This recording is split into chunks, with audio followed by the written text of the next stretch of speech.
convite que me foi feito para fazer a apresentação deste livro. Estou a gostar muito de estar nesta sessão. Gostei muito de ouvir os testemunhos que foram dados.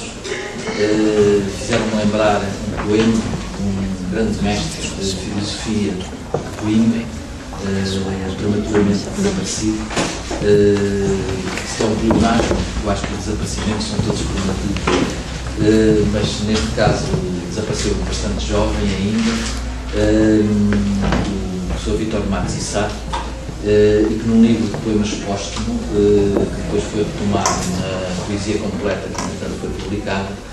tem um poema dedicado aos seus alunos. E depois de alguns versos em que medita sobre a experiência que foi tendo com os seus alunos, tem esta expressão maravilhosa que traduz bastante o que os três testemunhos que aqui apresentaram disseram. É tudo uma questão mútua de ser, uma presença e não um resultado. Eu acho que muitas vezes desvaloriza-se a didática da filosofia, a questão do ensino e da aprendizagem da filosofia, como se fosse uma vertente menor. Não é. Quando se diz que é tudo uma questão mútua de ser, está-se a dizer que é uma experiência ontológica. A aprendizagem da filosofia é uma experiência ontológica. É uma questão de presença. E, de facto, os testemunhos que nos deram mostraram isso mesmo. Vou tentar fazer uma apresentação. É difícil fazer uma apresentação de um livro que reúne 43 textos tão diferentes. E esta foi, digamos, foi um desafio, mas ao mesmo tempo uma armadilha que a Luísa me lançou. Isto é, de facto, quase impossível de fazer. Mas vou tentar. O Centro de Filosofia da Universidade de Lisboa, no âmbito de um projeto financiado pela FCT sobre ensino-aprendizagem da filosofia, acaba de publicar esta coletânea de textos e comentários com coordenação de Maria José Vaz Pinto e Maria Luísa Ribeiro Ferreira, que coordenam também aquele projeto de investigação, nomeadamente a Maria Luísa Ribeiro Ferreira, e que já havia proporcionado a publicação anterior de Ensinar e Aprender Filosofia no Mundo em Rede. Não podemos deixar de, em primeiro lugar, saudar tanto esta publicação como a anterior,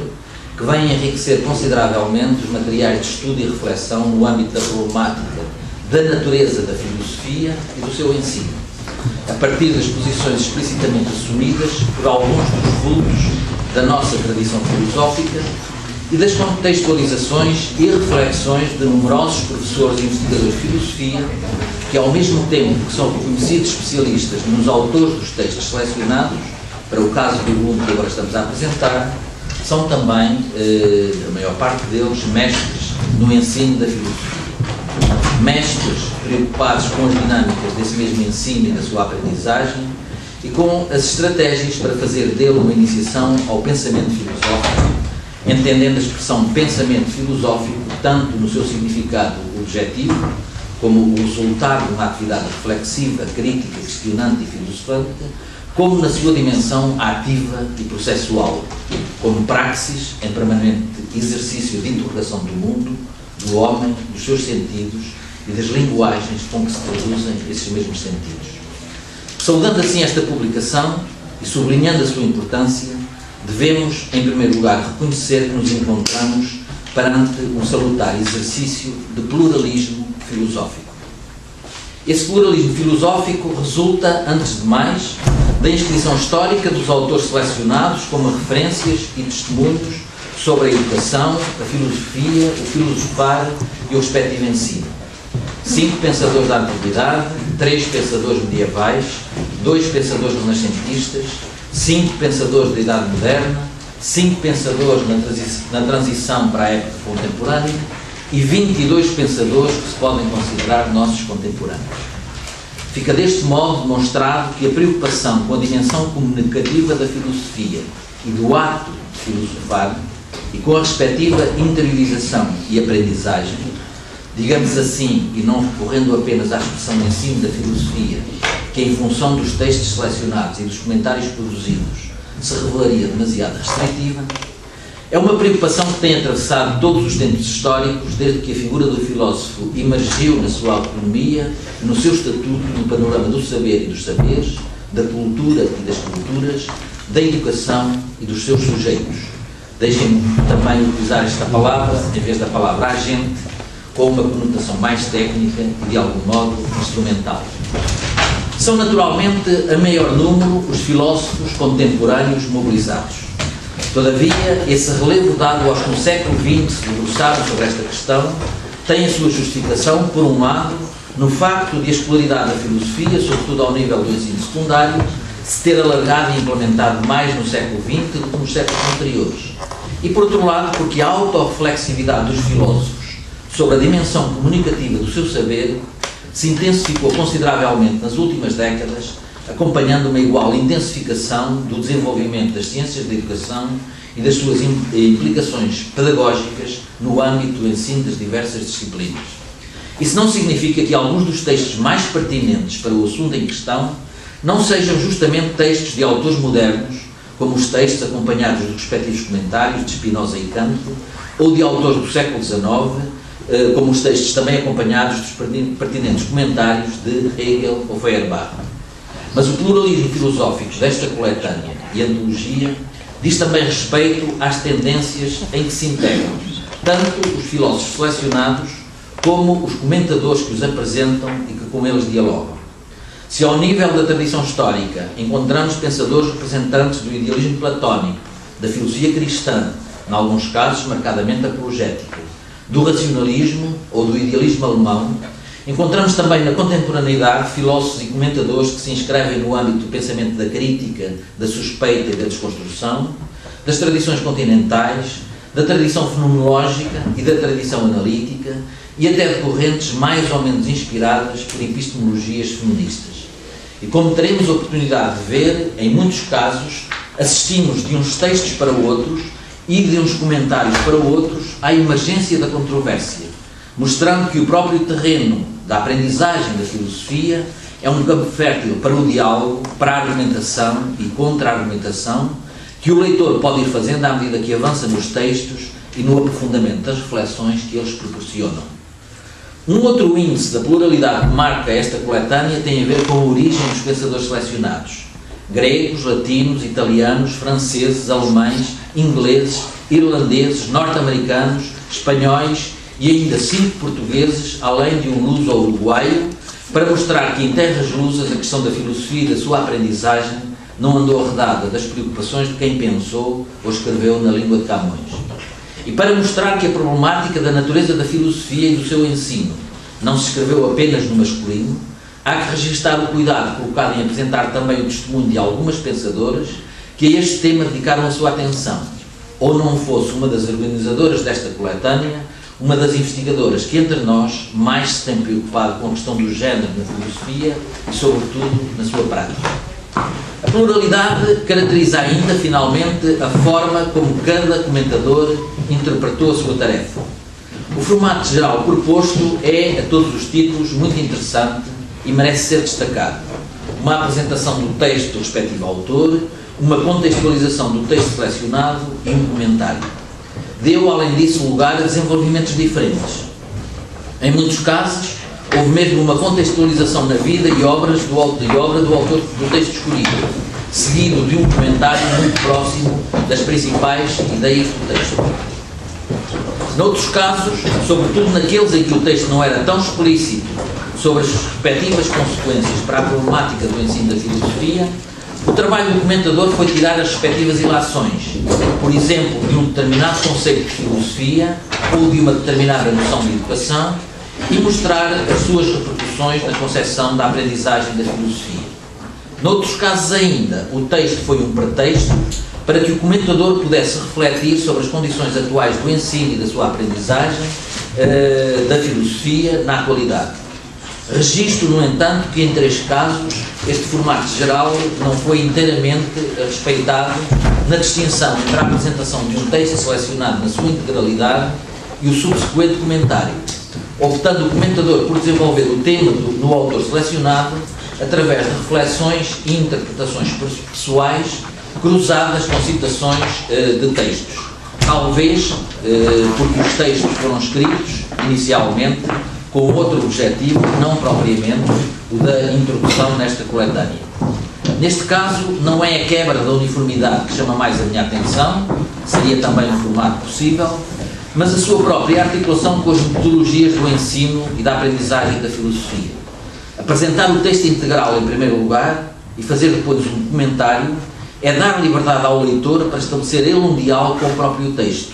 que me parece hermeneuticamente mais adequado e fecundo num contexto de um livro sobre o ensino e a aprendizagem da filosofia, do que estabelecer desde o início a mediação do intérprete-comentador, dificultando o acesso direto ao texto e assim introduzindo alguns obstáculos ao diálogo filosófico a que ele apela. Mas este outro formato não deixa, por outro lado, de ser também um acesso possível, sobretudo a autores cujos textos sobre o tema em causa são marcados por alguma dispersão ou por uma complexidade significativa.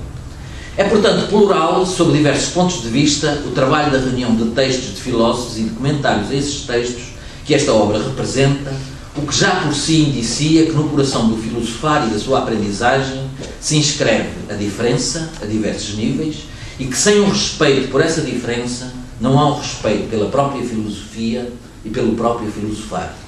E como a diferença é a condição indispensável para um verdadeiro diálogo, significa isto que a pluralidade que se reveste este livro postula o diálogo como seu complemento e como forma de consumar o que nele permanentemente se afirma como latente e como imperativo do próprio pensar. Claro que uma seleção, ao mesmo tempo que significa uma inclusão, significa sempre uma certa prática de exclusão, por diferentes motivos, que não são motivos necessariamente relacionados com desvalorizações, subalternidades ou discriminações negativas. Por isso, se há muitos pensadores e algumas pensadoras que foram aqui incluídos, outras e outros há que não puderam, por diversas razões, estar presentes. Sendo um dos meus campos privilegiados de investigação a filosofia do Renascimento, não posso deixar de registrar algumas ausências, não propositadas, acredito, a começar pelo autor ao qual mais tempo dediquei a atenção, Nicolau Foucault, cujo conceito de douta ignorância, acompanhado da prática daquilo que ele chama a manoductio, a condução dos mais jovens pela mão, a que repetidamente faz referência, poderiam ter um lugar nesta memória dos autores que se dedicaram ao problema do ensino da filosofia, ou o próprio Pico della Mirandola no seu debate entre retórica e filosofia. Por diferentes razões, também é visível a ausência de qualquer autor que se tenha perfilado, por exemplo, numa orientação marxista, sobretudo quando os grandes mestres deste centro de investigação é um dos mais conhecedores neste país do pensamento de Marx, ou autores com uma orientação existencialista, no contexto da qual se desenvolveram algumas das tendências do pensamento dialógico mais importantes do século XX. Argumentar-se-á com o desconhecimento de textos desses autores sobre esta problemática. No entanto, como teremos oportunidade de mostrar, esta coletânea não reúne apenas textos explicitamente sobre o ensino e a aprendizagem da filosofia,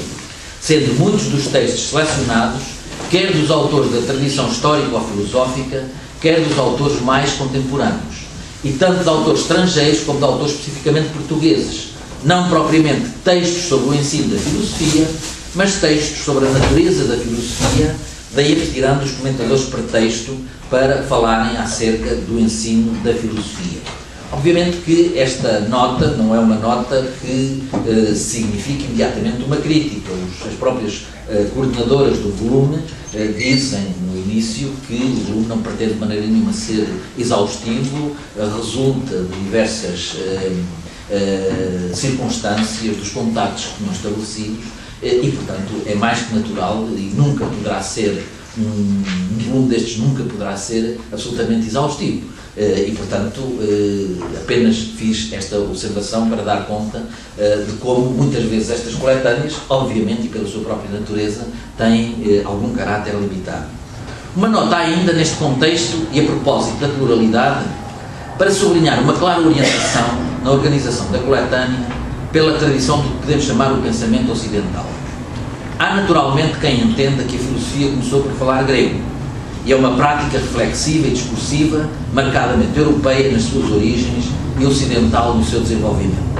No entanto, há posições diferentes que questionam a resolução do pensar filosófico e do amor à sabedoria que lhe está subjacente ao pensamento europeu ou ao pensamento norte-americano. Poderemos encontrar outros testemunhos diferentes sobre a aprendizagem do saber e sobre a educação, quer na tradição histórico-filosófica, em que a filosofia árabe ou a judaica desempenharam um papel incontornável no pensamento filosófico do Ocidente, quer na contemporaneidade, em que os contactos com os mestres da sabedoria oriental, tanto indiana como chinesa ou japonesa, lançam desafios fecundos à maneira europeia de olhar o mundo e de pensar o ensino e a educação, ou em que os desenvolvimentos de um pensamento próprio nas matrizes conceptuais africanas ou sul-americanas desafiam um sujeito moderno que se afirmou como conquistador e colonizador e fez do pensamento uma arma ao serviço desse projeto. Ficamos, por isso, à espera de um segundo volume que complete, numa dinâmica intercultural que também me é cara, esta perspectivação mais ocidentalizante do que é a filosofia, o seu ensino e a sua aprendizagem.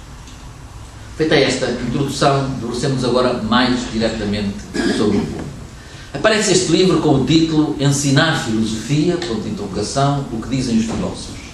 Poderia pensar-se que tanto os autores selecionados, e bem assim os respectivos textos, como os comentários se restringem à resposta a esta pergunta. Não é exatamente assim, e a sua justificação está no facto de que a resposta à tal pergunta, para poder respeitar a complexidade do que está em causa, envolve muitas outras perguntas e muitas outras respostas. E por esse motivo, ainda bem que a coletânea não se limita a apresentar textos explicitamente e diretamente relacionados com a problemática do ensino da filosofia. Em primeiro lugar, falar do ensino da filosofia ou do filosofar implica falar também da aprendizagem da filosofia e do filosofar e da iniciação filosófica. Ora, uma pode ser a dinâmica do ensinar e outra a dinâmica do aprender. O ensino da filosofia pode supor a presença de um mestre, aquele que ensina, diretamente ou pela mediação dos seus textos, enquanto a aprendizagem da filosofia pode ser feita sem mestre nesse sentido, embora não dispense o contacto com o pensamento dos grandes mestres do passado. Não há assim uma reciprocidade entre ensinar e aprender filosofia, e alguns dos textos escolhidos dão conta dessa diferença. Além disso, a primeira coisa que está em causa quando se fala do ensino ou da aprendizagem da filosofia é a própria noção de filosofia. A natureza intrínseca desse saber e desse discurso a que chamamos filosófico, as suas componentes, as suas dimensões, nomeadamente a sua dimensão dialógica e comunicativa, pois que sentido teria falar de ensino da filosofia se não se reconhecesse no pensamento e no saber filosófico uma profunda dimensão comunicativa. Por esse motivo, há um número significativo de textos que, mais do que preocupar-se em responder à questão do ensino da filosofia, responde à questão da própria natureza da filosofia. Em terceiro lugar, todo o ensino e toda a aprendizagem da filosofia e do filosofar são parte de um processo mais vasto, que é o processo educativo. Responder à questão do ensino da filosofia supõe, assim, também uma resposta à questão do que é educar e também, em termos gerais, do que é o ensino. Finalmente, porque muito do ensino da filosofia e do filosofar e muita da aprendizagem da filosofia e do filosofar têm como referência fundamental os textos, não é de admirar que algumas das respostas a esta questão passem principalmente por uma resposta à problemática da leitura e da interpretação dos textos ou pelo estabelecimento da relação entre a filosofia e literatura. Ou seja, o conjunto de textos e comentários que aqui são apresentados ultrapassam em muito a questão específica do ensino da filosofia para suscitarem ou desencadearem uma profunda reflexão sobre a essência do próprio ato de filosofar e a sua dimensão educativa. Daí que o título, se é adequado ao material que nos proporciona, também poderia ter encontrado uma outra formulação, talvez mais expressiva, das abordagens realizadas, como seria da filosofia e do filosofar ao seu ensino e aprendizagem. Assim, tentando fazer uma arrumação das diferentes tendências ou dos diferentes conteúdos que marcam com maior centralidade cada um dos contributos da coletânea, trabalho que não é fácil, dado que alguns dos textos se movimentam simultaneamente em vários registros, podemos constatar que o maior número é mesmo daqueles que se dedicam especificamente a responder à questão do título, Ensinar Filosofia. Situaria neste grupo um conjunto de 18 textos e autores, mais especificamente os contributos de e sobre Musónios Rufus, Santo Agostinho, Spinoza, Kant, Hegel, Schopenhauer, Feuerbach, Carlos Vaz Ferreira, Ortega y Gasset, António Sérgio, Maria Zambrano, Álvaro Ribeiro, Levinas, Matthew Lipman, Mary Warnock, Lyotard, Deleuze e Derrida. Há depois um pequeno conjunto de textos e comentários em que o tema central já não é propriamente o do ensino da filosofia, mas o da aprendizagem da filosofia, que, como já me referimos, é algo de relativamente distinto. Situaria neste caso tanto o texto de Tomás de Aquino como o texto de Descartes. Não envolvendo já diretamente a dinâmica pedagógica, um outro conjunto de textos debruça-se especialmente acerca da definição de filosofia, da sua natureza e das suas dimensões, cabendo em alguns destes casos aos comentadores ou intérpretes tirar as respectivas consequências pedagógico-didáticas. É o segundo grupo mais numeroso, 12 ao todo, e dele fazem parte os contributos de ou a propósito de autores como Platão, Aristóteles, Epicuro, Plotino, Comênio, Leibniz, Schelling, Heidegger, Agostinho da Silva, Simone Weil, Paul Ricoeur e Michel Foucault. Em alguns casos, o contributo recolhido não se inscreve nem especificamente na problemática do ensino ou da aprendizagem da filosofia, nem na da natureza da filosofia, mas versa, em termos mais gerais, ou sobre o ensino ou sobre a educação, mobilizando, quando muito, o significado e o alcance educativo da filosofia e da sua iniciação. Não deixa de ser uma problemática igualmente importante, na medida em que, quando se reflete sobre o ensino da filosofia no contexto geral educativo, é indispensável equacionar os objetivos, a natureza e as estratégias gerais da educação. Aproximam-se desta perspectiva os 7 textos de Pedro da Fonseca, Rousseau, Nietzsche, Russell, José Marinho, Michel Serres e John Searle. Finalmente, os contributos de Boaventura, de Hannah Arendt ou de Iris Murdoch tocam aspectos mais periféricos, no primeiro caso referentes à interpretação da escritura, com aplicações à hermenêutica de outros textos, no segundo caso referentes à articulação entre filosofia, cultura e consumo, e no terceiro caso referentes às diferenças e semelhanças entre o discurso filosófico e o discurso literário. Podemos concluir, pois, que apesar de polarizadas pela problemática do ensino e da aprendizagem da filosofia, é um leque bastante diversificado de questões aquele que nestes textos se abre e que os materiais recolhidos, assim como os excelentes comentários que normalmente os acompanham, constituem uma fonte de recursos tanto para professores de filosofia que enfrentam estes problemas no seu cotidiano, como para os estudantes que, na sua formação para o ensino da filosofia, podem descobrir aqui interrogações e respostas muito úteis na sua aprendizagem da didática da filosofia. O tempo não nos permite agora aprofundar os tópicos dos textos e dos comentários de cada um dos grupos. Eles seriam muito ricos e diversificados, como, no que se refere ao tópico específico do ensino da filosofia, o demonstra o exemplo de Musónios Rufus, com a importância reconhecida à necessidade de as mulheres aprenderem filosofia, o texto de Agostinho, fazendo apelo a uma autêntica maiêutica interior na aprendizagem filosófica, a articulação estabelecida por Spinoza entre a liberdade de pensamento e investigação e ensino oficial no espaço público da escola ou da universidade, questão retomada também, ainda que em termos ligeiramente diferentes, por Maria Zambrano, a perspectivação de Ortega y Gasset, quando, prévio ao ensino da filosofia, reclama a instauração da necessidade da filosofia por parte de qualquer aprendiz ou amante da sabedoria, restaurando no estudante o desejo originário do próprio filósofo, o primado da dimensão crítica e da atitude crítica na iniciação ao filosofar postulada por António Sérgio,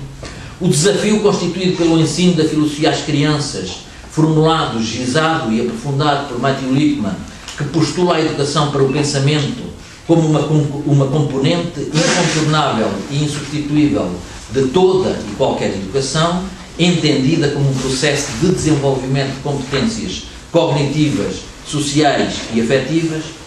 a vocação para a legislação prática e política inerente ao filosofar e aos atos com que ele se inicia, reclamada por Lyotard, a ecologia dos conceitos que permanentemente são criados na atividade filosófica e cuja rede interrelacional é, assim, inerente ao ensinar e ao aprender filosofia na perspectiva de Deleuze, para não citar senão alguns dos autores selecionados e comentados. Há, no entanto, neste grupo de autores, cujos textos e cujos comentários se debruçam especificamente sobre o ensino ou a aprendizagem da filosofia, algumas ideias que, pela sua atualidade e pela sua pertinência, não posso deixar de sublinhar de um modo especial. Refiro, em primeiro lugar, o excelente texto de Tomás de Aquino e as 4 atitudes que recomenda a quem se dedica à aprendizagem da filosofia e do filosofar: a escuta, múltipla nas suas vozes e nas suas fontes, a investigação, como requisito para qualquer progresso filosófico, a prudência, como requisito de um progresso no questionamento, como virtude daquele que questiona e como condimento indispensável do que é questionado, e a meditação, que corresponde ao ato de mastigar, na assimilação da comida, e que aqui se transpõe para a assimilação do alimento que dá vida ao intelecto. Um destaque especial merecem também os textos e os respectivos comentários de Kant e de Hegel. O de Kant privilegiando a via da aprendizagem da filosofia como uma via da aprendizagem do pensar, contextualizada de uma forma exímia no pensamento do autor, por Leonel Ribeiro dos Santos, segundo o qual uma diferente concepção de filosofia e de filosofar determina uma diferença de concepção correlativa do que é ensinar e aprender filosofia, fazendo do professor de filosofia um parteiro de pensamentos. O de Hegel, que numa perspectiva que parece, mas não é oposta, acentua os conteúdos que o ensinar e o aprender da filosofia comportam na referência aos mestres do passado e aos conceitos que nos deixaram, mas que são indissociáveis do respectivo método que é a sua alma e que consequentemente faz com que a aprendizagem da filosofia também não se possa desligar da modulação da capacidade de refletir inerente a todo o autêntico filosofar, como também refere Adriana Veríssimo Serrão no seu comentário a este texto e este autor. Muito interessante é também o texto de Feuerbach, em que a intrínseca dimensão comunicativa da filosofia é sublinhada. Os modos de demonstração e de raciocínio, diz o autor, não são formas da razão em si, mas são formas do ato interior de pensar e de conhecer. São apenas formas de comunicação, modos de expressão, apresentações e representações, manifestações do pensamento. Fim de citação. Fica assim claro por que razão a filosofia é ensinável. É o porque ela é essencialmente expressiva e comunicativa. Porque é intrinsecamente dialógica, começando todo o ensino da filosofia por um diálogo consigo mesmo e por um ensino a si próprio, que depois se prolonga num diálogo com o outro e um ensino ao outro, configurando a atividade filosófica como uma atividade eminentemente intersubjetiva, como refere Adriana Veríssimo Serrão no seu comentário. Numa linha idêntica se projeta o texto de Levinas, quando afirma que o adquirido do estudo é um outro eu, que me responde, que me arranca a solidão e a quem tenho de responder. Fim de citação. Estabelecendo-se uma interessante analogia entre o estudo da Tora e o estudo da filosofia, a aprendizagem da Tora e a aprendizagem da filosofia. É com essa analogia introduzida no contexto do ensino e da aprendizagem da filosofia a noção de fidelidade e a noção de responsabilidade. Como refere Cristina Becker, se transmissão não é repetição, mas interpretação, então ser fiel à Tora e também ser fiel à filosofia é ao mesmo tempo ser-lhe infiel, pois isso implica, e cito, acrescentar-lhe algo que ainda não foi dito. Abrir-se à multiplicidade de sentidos que o texto viabiliza e também assumir por isso mesmo a função ética do ato de interpretar. Finalmente, neste conjunto de textos, e perdoem-nos os outros autores e os outros comentadores por não lhes fazer referência mais pormenorizada que também mereciam e que o tempo de disponho não me permite, são 43 textos, como sabemos, gostaria de chamar a atenção para o programa desenhado pelo texto de Derrida, com os seus 7 mandamentos no ensino da filosofia. Primeiro, protestar contra a submissão do ato filosófico a toda a finalidade exterior, sem prescindir da sua dimensão crítica e avaliadora, constitutiva de sentidos e de um sentido final. Segundo, protestar contra o fechamento da filosofia, sem prescindir de reivindicar a sua especificidade própria. Terceiro, articular permanentemente a investigação e o questionamento filosóficos com o seu ensino. Quarto, não reduzir a norma filosófica à sua expressão institucional, reconhecendo como sua prerrogativa essencial a liberdade e a obediência à força do pensamento. Quinto, articular a necessidade de um mestre no ensino da filosofia com a autonomia do pensamento e a estrutura essencialmente democrática da comunidade filosófica. Sexto, articular a duração com a contração no ensino da filosofia, reconhecendo o tempo longo que requer, mas também a organização contrativa em que se concretiza. Sétimo, saber conciliar a presença do mestre no ensino da filosofia com o seu apagamento, dada a tradição autonomista e autodidática da filosofia. É, como vemos, todo um programa que aqui se presentifica, com desafios cuja atualidade, nos tempos sombrios e tecnocráticos que vivemos, é por demais evidente. O fundamento para todas estas opções e estratégias no ensino e na aprendizagem da filosofia é-nos dado, entretanto, pelo segundo maior bloco de textos que esta coletânea nos apresenta, aqueles em que os filósofos, ao longo da história, foram refletindo sobre a natureza da filosofia e as suas principais dimensões. São muitos e incontornáveis os tópicos referidos por estes autores e pelos seus comentadores. Platão faz um elogio à sabedoria na sua apologia de Sócrates, entendida, como refere Maria José Vaz Pinto, enquanto consonância entre o que se pensa, o que se diz e o modo como se vive. Aristóteles sublinha a atitude do espanto, que é sempre uma escuta do outro, do mundo e das coisas, como a raiz de toda a procura filosófica, instaurando a filosofia como diálogo com o mundo, com a vida, com os homens e com os outros pensadores. Epicuro, na sua articulação entre filosofia e felicidade, faz um elogio à prudência como a virtude subjacente a toda a atividade filosófica. Leibniz reforça também a dimensão comunicativa da filosofia como pensamento que é a expressão da própria força expressiva da realidade, permitindo assim fundar, nas palavras de Adelino Cardoso, uma pedagogia expressiva como uma pedagogia da aprendizagem. Mas se o ser é, em Leibniz, expressão, a ideia de sistema em que se diz pressupõe, como nota Schelling, um antagonismo irredutível, o que introduz a própria conflitualidade no saber que o diz, sendo todo o sistema filosófico constituído por uma pluralidade de sistemas, como condição para a própria progressividade do saber, ao mesmo tempo que exige um espírito de nudez, de desconstrução, de remoção de certezas para o ato de iniciação filosófica que postula, quase cartesianamente, o abandono do próprio Deus, símbolo da nudez total. Cito, quem quiser verdadeiramente filosofar deve abandonar toda a esperança, toda a exigência e todo o desejo. É preciso nada querer, nada saber, sentir-se inteiramente nu e pobre, tudo sacrificar para tudo obter. Fim de citação. Já em entrevista de Paul Ricoeur, ao recolocar a palavra no centro da filosofia, a palavra não só dos filósofos, mas também dos poetas, perspectiva a filosofia como uma atividade que nunca começa do nada. Dir-se-ia que, mesmo seguindo o conselho de Schelling, em ordem a um completo desnudar-se, é ainda e sempre a palavra e os seus vestígios, aquilo que os outros disseram, ainda que fora de uma reflexão aprofundada, que constitui também a matéria do filosofar, o que obriga o mestre de filosofia a estar atento a todos os vestígios da palavra humana, que assim constitui o pressuposto de todo o filosofar, a condição do seu exercício, o ponto de partida para todo o ensino e para toda a aprendizagem.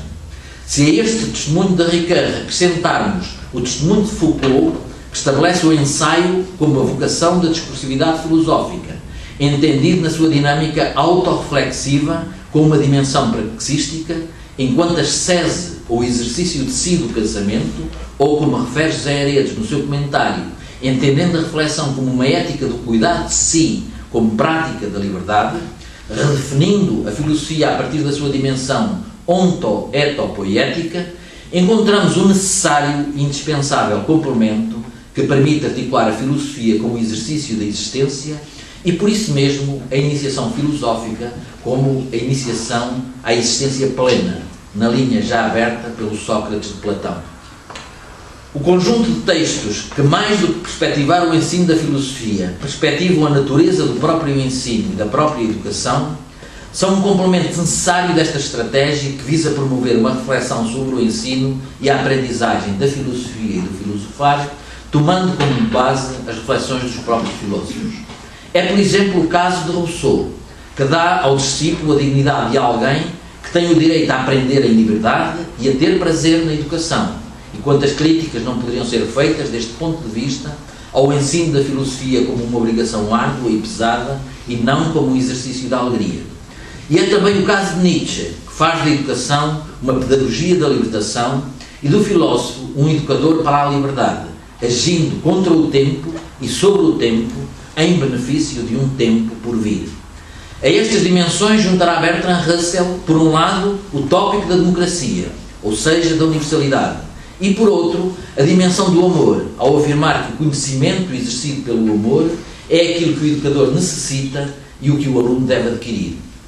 Finalmente, sobre o ensino, não já na sua natureza, mas na contextualização atual dos seus sujeitos e do seu processo, revela-se profundamente sugestivo tanto o texto de Michel Serres, que recorre ao sugestivo tema de l'Appétit pour certes, como o respectivo comentário de Fernando Rua, meditando sobre a revolução da educação na era digital, com a revolução cultural, a geração mutante e a redefinição do saber que essa era digital implica, que, como é óbvio, não poderá deixar de se repercutir no próprio ensino da filosofia. O livro encerra com um texto de John Searle, comentado por Pedro Galvão, que, ao mesmo tempo que é sobre a natureza do ensino, não deixa de ter repercussões relativamente ao ensino da filosofia. Por detrás deste texto e, sobretudo, do seu comentário, está uma aspiração a uma neutralidade da filosofia como a realização suprema da vocação filosófica. Devo dizer que tenho muitas dúvidas sobre tais reivindicações de neutralidade. Penso que uma coisa é evitar a instrumentalização da filosofia e outra bastante diferente é entender que o filósofo, no exercício de um pensamento crítico, tem de ser um cidadão descomprometido e axiologicamente neutral em relação aos valores culturais e políticos de que se entretece a cidade dos homens. Se mesmo em ciência a neutralidade é muitas vezes a máscara de compromissos inconfessados, muito mais o será em filosofia, sendo preferível a assunção específica desses compromissos à sua veiculação de modo implícito, velado ou mesmo inconsciente. Mas até, sob este ponto de vista, esta coletânea é, por isso mesmo, um livro plural e aberto. Nem as opiniões veiculadas por cada um dos filósofos têm de ser unanimemente aceites, nem as posições dos respectivos intérpretes são inquestionáveis. A filosofia é, de modo iminente, uma atividade crítica, e a leitura dos textos aqui reunidos é sempre um convite ao exercício crítico do pensamento. Saúdo, por isso, mais uma vez, a publicação desta obra e agradeço às suas coordenadoras e a todos aqueles que colaboraram neste projeto o desafio a uma reflexão lúcida e despreconceituosa, como deve ser todo o exercício da filosofia em liberdade e em democracia.